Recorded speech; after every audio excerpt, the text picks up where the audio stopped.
E boa tarde. É isso mesmo, Lara. Boa tarde para você, boa tarde, Camila, boa tarde para quem nos acompanha na Central da Esperança. Como a gente viu através desses depoimentos, muitos profissionais, principalmente esses da educação, estão sentindo a voz sobrecarregada nesse período, né? A gente tem aquela ilusão de que talvez na sala de aula é mais difícil, mas essas professoras deixaram claro que essa nova rotina também está afetando a voz dela. E como esse é um instrumento essencial para o trabalho delas, a gente vai conversar agora com a Carla, que é fonoaudióloga. A Carla, que como vocês podem ver, está usando uma máscara diferente, tá? Mas que também ajuda na proteção e, claro, que é importante no trabalho dela, justamente nos atendimentos, para que ela consiga mostrar a articulação correta para os pacientes, né, Carla? Exatamente. Carla, boa tarde. Primeiro explica para a gente por que tem tanta gente sentindo essa sobrecarga na voz nesse momento aí de home office.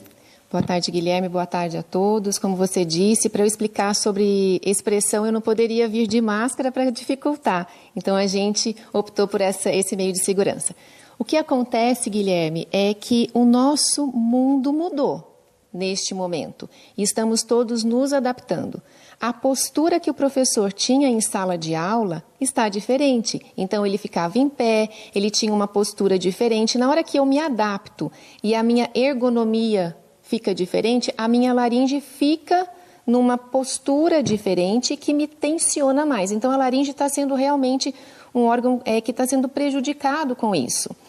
Outra coisa que acontece é a nossa expressão. A gente tinha toda uma sala de aula para se expressar e agora nós estamos num quadrado. Nosso corpo está se adaptando a isso.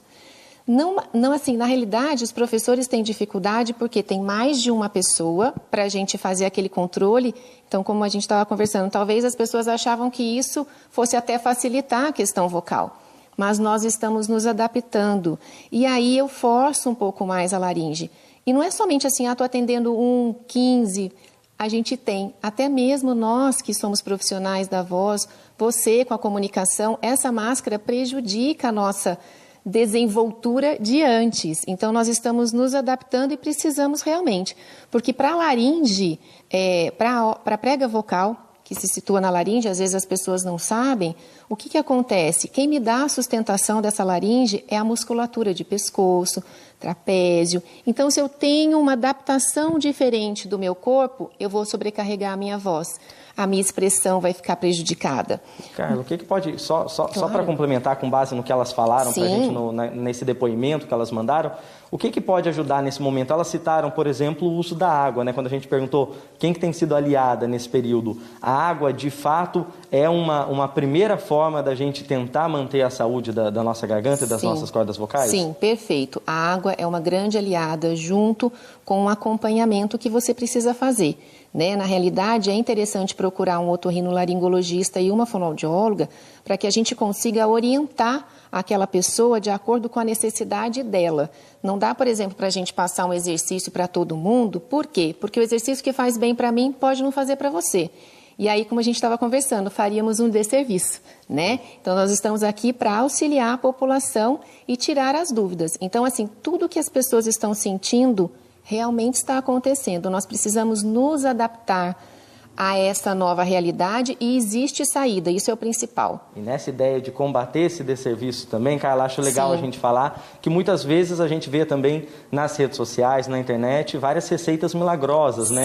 Do uso de alguns alimentos, de às vezes até alguns medicamentos para ajudar na voz. Isso. Existe esse tipo de receita? Alguém pode tomar alguma coisa indiscriminadamente em casa para melhorar a voz sem acompanhamento? Indiscriminadamente água.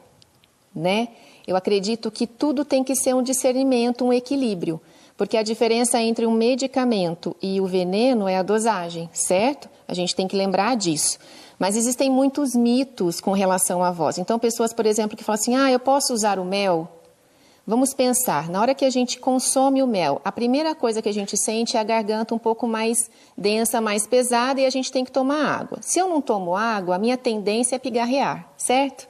Assim como quando eu como um doce de leite, por exemplo, uma coisa que tenha mais açúcar, chocolate, a minha prega vocal recebe, a mucosa da prega vocal fica mais densa. Então, a minha tendência a fazer o famoso que é um veneno, é muito maior. Outra coisa que as pessoas não sabem, mas a tosse também faz mal. Cochichar faz mal. Nós temos que aprender realmente a falar, e estamos todos aprendendo, né? E eu falo para as professoras que estamos todos juntos, porque nós estamos nos adaptando a essa nova realidade. Quando eu atendo um paciente online, a saída da sessão é diferente.